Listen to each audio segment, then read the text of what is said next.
নমস্কাৰ সহজ উপায়েৰে ইংৰাজী শিকক এই সিৰিজটোৰ আজিৰ ডে 86ত মই আপোনালোকক ক'বলৈ যত্ন কৰিছো আমি ঘৰতে থাকি কেনেদৰে ইংৰাজী প্ৰেক্টিছ কৰিব পাৰো আমি ঘৰতে থাকি ইংৰাজীৰ কোনবোৰ কথা প্ৰেক্টিছ কৰিব পাৰো সকলোখিনি ক'বলৈ যত্ন কৰিছো আৰু এই প্ৰেক্টিছৰ সহায়ত আমি অতি সহজে স্পোকেন ইংলিছ ইমপ্ৰুভ কৰিব পাৰো আৰু আমি আমাৰ ডে টু ডে লাইফত ব্যৱহাৰ হৈ থকা বিভিন্ন বাক্য ইংৰাজীত ক'ব পাৰো সো আমি কোনবোৰ বস্তু প্ৰেক্টিছ কৰিম কোনবোৰ টপিক আমি প্ৰথমে প্ৰেক্টিছ কৰা উচিত সকলোখিনি কম আজিৰ এই ভিডিওটোত গতিকে ভিডিওটো স্পোকেন ইংলিছৰ বাবে অত্যন্ত গুৰুত্বপূৰ্ণ হ'ব আপোনালোকে 1 সেকেন্ড স্কিপ নকৰাকৈ হেখলৈকে চাওক ডেফিনেটলি বুজিব পাৰিব আৰু মই যেনেদৰে আপোনালোকক দেখাই দিছো তেনেদৰে আপোনালোকে ঘৰতে প্ৰেক্টিছ কৰিলে ডেফিনেটলি আপোনালোকেও আপোনালোকৰ স্পোকেন ইংলিছ ইমপ্ৰুভ কৰিব পাৰিব আৰু যদি আপোনালোকৰ মাজত কোনো লাৰ্নাৰ আছে অনলাইন মাধ্যমৰ জৰিয়তে মোৰ হৈতে কোনো নোট মুখস্থ নকৰাকৈ কেৱল প্ৰেক্টিছৰ মাধ্যমেৰে অতি সহজ পদ্ধতিৰে স্পোকেন ইংলিছৰ লগতে ইংলিছ গ্ৰামাৰ শিকিব বিচাৰে তেতিয়াহলে স্ক্ৰিনত লাই থকা নাম্বাৰটোত আপোনালোকে মোৰ হৈতে যোগাযোগ কৰিব পাৰে অন্যথা আপোনালোকৰ নাম আৰু এড্ৰেছ হোৱাটছআপ কৰি ৰাখক সময় অনুসৰি আপোনালোকক ক্লাছৰ আপডেট কৰা হ'ব অতি শীঘ্ৰেই ৰাতি 7:30 বজাত আৰু ৰাতিপুৱা 6 বজাত এটা দুটা অনলাইন বেচ ষ্টাৰ্ট হ'ব গৈ আছে যদি আপোনালোকে সেই বেচ কেটাত এনৰোল হ'ম বুলি ভাবিছে তেতিয়াহলে আজিয়ে যোগাযোগ কৰিবলৈ সমলি নাপাহৰিব আৰু ভিডিওটো চাই আপোনালোকে কেনে পালে আপোনালোকৰ মতামত মোক জনাবলৈ সমলি নাপাহৰিব আৰু আপোনালোকৰ লাইক আৰু শেয়াৰে মোৰ ভিডিও বনাত যথেষ্ট মেটাৰ কৰে গতিকে প্লিজ ভিডিওটো লাইক কৰি যাবলৈ সমলি নাপাহৰিব সো আহক এতিয়া ভিডিওটো আৰম্ভ কৰো আমি ইংৰাজী শিকি থকাৰ সময়ত আমাৰ মনত এটা কমন কোৱেশ্চন আহি থাকে যে আমি কি প্ৰেক্টিছ কৰিম আমি কাৰ লগত কথা পাতিম আমি কেনেদৰে প্ৰেক্টিছ কৰিব লাগে এই প্ৰশ্নকেইটাৰ উত্তৰ মই আজি আপোনালোকক দিবলৈ যত্ন কৰিছো আজিৰ এই ভিডিওটোৰ জৰিয়তে আমি প্ৰেক্টিছ কৰিবলৈ আমাক কোনো প্ৰথম অৱস্থাত সংগৰ প্ৰয়োজন নহয় বা কোনো আমাৰ কম্পেনিয়নৰ দৰকাৰ নহয় আমি অকলেই এই বস্তুবোৰ প্ৰেক্টিছ কৰিব পাৰো আমি অকলে ৰুমত থাকিও এই বস্তুবোৰ কেনেদৰে প্ৰেক্টিছ কৰিব পাৰো মই এক্সাম্পলৰ সহায়ত আপোনালোকক ক'বলৈ যত্ন কৰিছো প্ৰথম অৱস্থাত আপোনালোকে আপোনালোকৰ চাৰিওফালে থকা সৰু সৰু টপিকবোৰ বৰ্ণনা কৰিবলৈ যত্ন কৰক মই কেনেদৰে বৰ্ণনা কৰিব লাগে মই আপোনালোকক মোৰ ঘৰখনৰ বিষয়ে বৰ্ণনা কৰি আপোনালোকক শুনাম আৰু আপোনালোকেও এনেদৰে আপোনাৰ ঘৰখনৰ বিষয়ে বৰ্ণনা কৰিবলৈ যত্ন কৰক আপোনাৰ প্ৰথম আপুনি আপোনাৰ কেম্পাছটোৰ বিষয়ে বৰ্ণনা কৰক আপোনাৰ ঘৰখনৰ বিষয়ে বৰ্ণনা কৰক আপুনি আপোনাৰ ঘৰখন বা আপোনাৰ কেম্পাছটোৰ বিষয়ে কেনেদৰে বৰ্ণনা কৰিব লাগে তাৰ বিষয়ে আপোনালোকে জানিব লাগিব এই ঘৰখনৰ বিষয়ে যেতিয়া আপুনি সহজে বৰ্ণনা কৰিব পাৰিব বা সহজে বৰ্ণনা কৰিব পৰা হ'ব তাৰ পাছত আপোনালোকে আপোনালোকৰ ডিস্ট্ৰিক্টখনৰ বিষয়ে বৰ্ণনা কৰিব পাৰে আপোনালোকে আপোনালোকৰ ষ্টেটখনৰ বিষয়ে বৰ্ণনা কৰিব পাৰে এনে ধৰণে আমি বিভিন্ন টপিক আমি আমাৰ ডে টু ডে লাইফত যিখিনি পাই থাকো সেইখিনিৰ বিষয়ে আমি প্ৰথম অৱস্থাত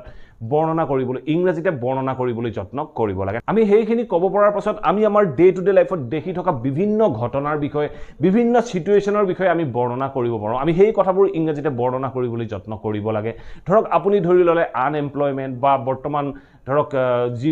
ইকোনমিক সিচুৱেচন এই ইকোনমিক সিচুৱেচন আনএমপ্লয়মেন্টৰ ওপৰত আপুনি কি কথা ক'ব পাৰে আপুনি কি ভাব আপোনাৰ মনলৈ আহিছে সেই কথাবোৰ আপুনি ইংৰাজীত নিজকে নিজে কৈ থাকিবলৈ যত্ন কৰক সো প্ৰথম অৱস্থাত আমি যত্ন কৰো আমি আমাৰ ঘৰখনৰ বিষয়ে বৰ্ণনা কৰিবলৈ হলে আমি কেনেদৰে বৰ্ণনা কৰিব লাগিব প্ৰথম অৱস্থাত মই আপোনালোকক মোৰ ঘৰখনৰ বিষয়ে অলপ থুলমূল আভাস দিলওঁ মই যদি কওঁ যে মোৰ ঘৰখন লখিমপুৰ ডিস্ট্ৰিক্টৰ ওয়েস্টাৰ্ণ সাইডত অৱস্থিত মোৰ ঘৰখনত 6টা ৰুম আছে মোৰ ঘৰখনত 3টা বেডৰুম আছে মোৰ ঘৰখনত এটা কিচেন আছে মোৰ ঘৰখনত এটা ষ্টুডিও আছে মোৰ ঘৰখনত আৰু কি আছে এটা পুখুৰী আছে এটা কুঁৱা আছে মোৰ ঘৰৰ সন্মুখত এখন মুকলি পথাৰ আছে য'ত মানুহে খেতি কৰে ঠিক তেনে ধৰণে মোৰ ঘৰখনৰ উত্তৰ সাইডত কি আছে দক্ষিণ সাইডত কি আছে মোৰ ঘৰখনত কি গছ গছনি আছে মোৰ ঘৰখনত কি জীৱ-জন্তু আছে সকলোখিনিৰ বিষয়ে মই যেতিয়া ক'বলৈ যাম সেই কথাখিনি আমি কেনেদৰে ইংৰাজীত কম তাৰ বিষয়ে আমি প্ৰেক্টিছ কৰিব লাগে এই কথাবোৰ প্ৰেক্টিছ কৰিবলৈ যাওঁতে প্ৰথম অৱস্থাত আপোনালোকক অকমান সময় লাগিব বাক্যবোৰ প্ৰথমে আপোনালোকে লাহে লাহে ভাবি তাক ক'বলৈ যত্ন কৰিব লাগিব যেতিয়া সেই বাক্যবোৰ আপোনালোকৰ বাবে সহজ হৈ পৰিব ডেফিনেটলি আপোনালোকেও সেই কথাবোৰ কনফিডেন্টলি আৰু ফ্লুৱেন্টলি বিভিন্ন মানুহৰ আগত ক'ব পাৰিব সো মই মোৰ ঘৰখনৰ বিষয়ে যেতিয়া ইংৰাজীত ক'ব লগা হয় তেনেকুৱা ক্ষেত্ৰত মই কেনেদৰে কম আপোনালোকক এই কথাখিনিকে কৈ শুনাবলৈ যত্ন কৰো my home is in the western part of Lakhimpur district right near the border of Assam and Arunachal Pradesh এই বাক্যটো কি কৈছে আপোনালোকে বুজিব লাগিব এই বাক্যটোৰ দ্বাৰা মই কি কৈছো my home is in the western part of Lakhimpur district মোৰ ঘৰখন লখিমপুৰ ডিস্ট্ৰিক্টৰ western partত আছে তাৰ পিছত মই কি কৈছো right near the border of Assam and Arunachal Pradesh মানে অৰুণাচল প্ৰদেশ আৰু অসমৰ বৰ্ডাৰৰ ওচৰতে আছে এনে ধৰণে ক'বলৈ যাতে মই বাক্যটো ক'লো right near the border of Assam and Arunachal Pradesh তাৰ পিছত যদি মই মোৰ বৰ্ডাৰখন কিমান দূৰ তাৰ বিষয়ে ক'বলৈ যাওঁ তেনেকুৱা ক্ষেত্ৰত মই ক'ব পাৰো যে it is about 6 kilometers from my home it is about 6 kilometers from my home এইটো মানে এই বৰ্ডাৰটো মোৰ ঘৰৰ পৰা 6 কিলোমিটাৰ দূৰত আছে এনে ধৰণে আমি বাক্যটোবোৰ ক'ব লাগে তাৰ পিছত ধৰক মই ক'ব গৈছো যে আজি মই মোৰ ঘৰখনৰ বিষয়ে মই বৰ্ণনা কৰিম তেনেকুৱা ক্ষেত্ৰত আমি বাক্যটো কেনেদৰে ক'ম আমি ক'ব পাৰো যে Today I am going to share some details about my house মোৰ ঘৰখনৰ অলপমান ডিটেইলছ আপোনালোকৰ আগত শেয়াৰ কৰিব গৈছো তেনেকুৱা ক্ষেত্ৰত মই বাক্যটো ক'লো Today I am going to share some details about my house ইয়াৰ পিছত মই মোৰ ঘৰখনত কি আছে কি নাই তাৰ বিষয়ে মই উল্লেখ কৰিব পাৰো মই কেনেদৰে উল্লেখ কৰিম দুই চাৰি গুটেইখিনি কথা মই বিভিন্ন বাক্যৰ সহায়ত আপোনালোকক বুজাই যাবলৈ যত্ন কৰিছো We have 6 rooms in total 3 bedrooms 1 drawing room 1 kitchen and a studio On the east behind the house there is a pond পূব দিশত behind the house ঘৰটোৰ পিছফালে there is a pond এটা পুখুৰী আছে ঠিক আছে এতিয়া মই অন্যটো দিশৰ কথা যেতিয়া ক'বলৈ যাওঁ মই ক'ব পাৰোঁ যে and to the north we have a bamboo tree and to the north we have a bamboo tree এই বাক্যটো কি হ'ল and to the north সাইডত কি আছে we have a bamboo tree আমাৰ এজোপা বাঁহৰ গছ আছে and to the north we have a bamboo tree ঠিক আছে অন্য কেইটা ডাইৰেকশ্যনত কি আছে তাৰ বিষয়ে কৈ চাবলৈ যত্ন কৰোঁ On the south side, my brother's house is located. On the south side, my brother's house is located. South dikhot ki ase my brother's house is located. Mur bhaiti ba dadar ghor obosthito. Ene dhone kobole jate moi baikyoto golo on the south side, my brother's house is located. ঠিক আছে next side tut ki ase tar bikhoye sabole jotno koru etia and on the west side there is a small flower garden and on the west side there is a small flower garden আৰু west side মানে পশ্চিম দিশত কি আছে there is a small flower garden এখন সৰু ফুলৰ বাগিচা আছে বা বাগান আছে এনে ধৰণে ক'বলৈ যাতে মই ক'লো যে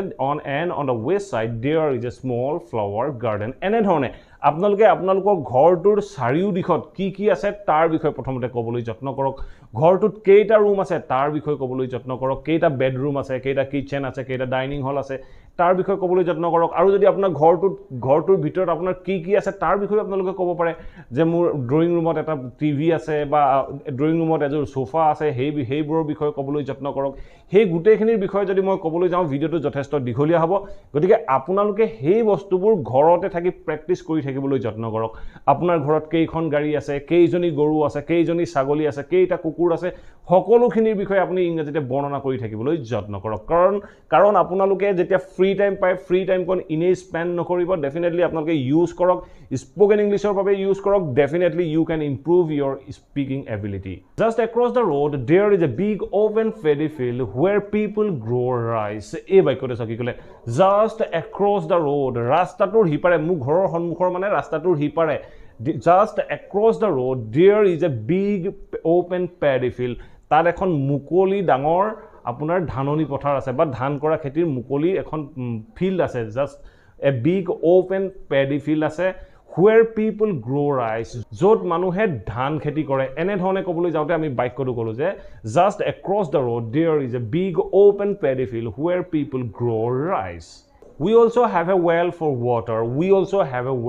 water এই বাক্যটো কি ক'লে we also have a well আমাৰ এটা কুঁৱাও আছে কি কাৰণে for water পানীৰ কাৰণে আমাৰ এটা কুঁৱাও আছে বুলি ক'লে মই বাক্যটো ক'লো we also have a well for water On the western side of the house, we have a temple where we worship daily. ঘৰটোৰ western side we have a temple. আমাৰ এটা মন্দিৰ আছে বা এটা গোসাই ঘৰ এটা বা নামঘৰ আছে. We have a temple where we worship daily. য'ত আমি সদায় পূজা কৰোঁ, প্ৰাৰ্থনা কৰোঁ. এনে ধৰণে ক'বলৈ যাওঁতে আমি বাক্যটো ক'লো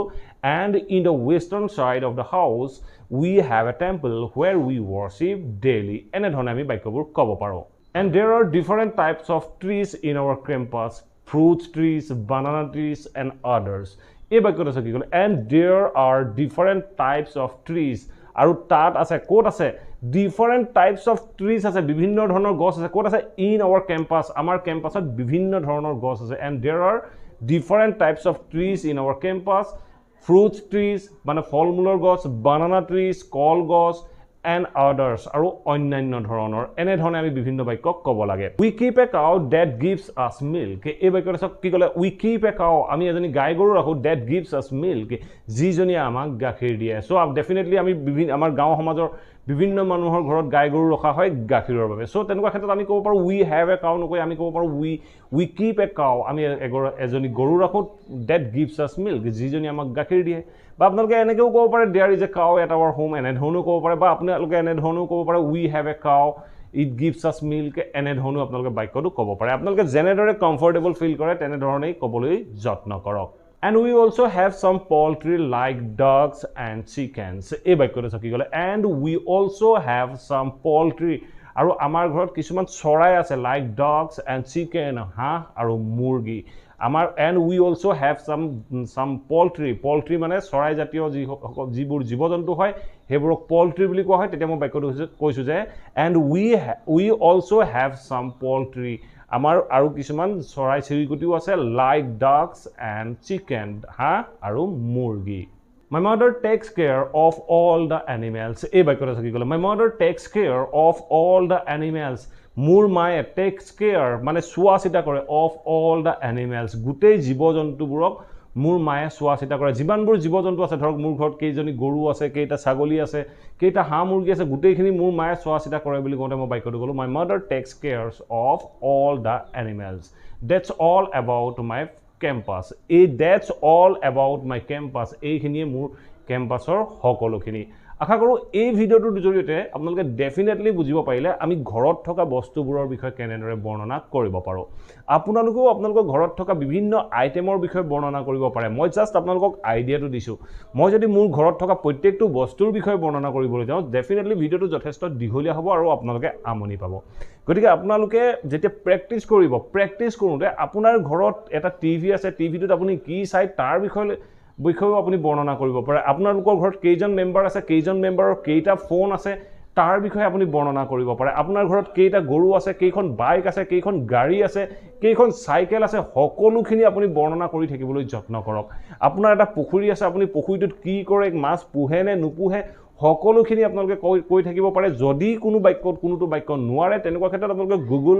জেমিনি বা আপোনালোকে চাট জিপিটিৰ হেল্প লৈও সেই বাক্যখিনি কাৰেক্ট কৰি কৈ থাকিবলৈ যত্ন কৰক আৰু বাক্যটো কাৰেক্ট কৰি তাক মুখেৰে উচ্চাৰণ কৰি বিভিন্ন বাক্য তেনেধৰণে ফৰ্ম কৰিবলৈ যত্ন কৰক যেতিয়া এনেধৰণে প্ৰেক্টিছ কৰিব ডেফিনেটলি আপোনালোকে আপোনালোকৰ স্পিকিং এবিলিটি ইমপ্ৰুভ কৰিব পাৰিব আপোনালোকৰ হাতত যেতিয়া মোবাইলটো আছে definitely chat GPT Google Gemini use কৰিবলৈ শিকক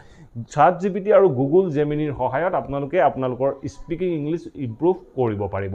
আশা কৰো এই ভিডিওটোৰ জৰিয়তে আপোনালোকে নিশ্চয় বুজিব পাৰিলে আপোনালোকে কেনেদৰে ঘৰতে থাকি সহজে ইংৰাজী প্ৰেক্টিছ কৰিব পাৰে যদি ভিডিওটো ভাল পালে প্লিজ ভিডিওটো লাইক কৰক আৰু সকলোৰে মাজত শ্বেয়াৰ কৰি যাবলৈ সমলি নাপাহৰিব আপোনালোকৰ লাইক আৰু শ্বেয়াৰে মোক এনে ধৰণৰ ভিডিও বনোৱাত যথেষ্ট সহায় কৰে আৰু যদি চেনেলটো সাবস্ক্ৰাইব কৰা নাই সাবস্ক্ৰাইব কৰিলে অল নটিফিকেশন অন কৰি ল'ব মই আপোনালোকৰ বাবে এনে ধৰণৰ ভিডিও ৰেগুলাৰ আপলোড কৰি থাকো আপোনালোকে নটিফিকেশন পাব আৰু ভিডিওবোৰ চাব পাৰিব thank you for watching this video have a nice day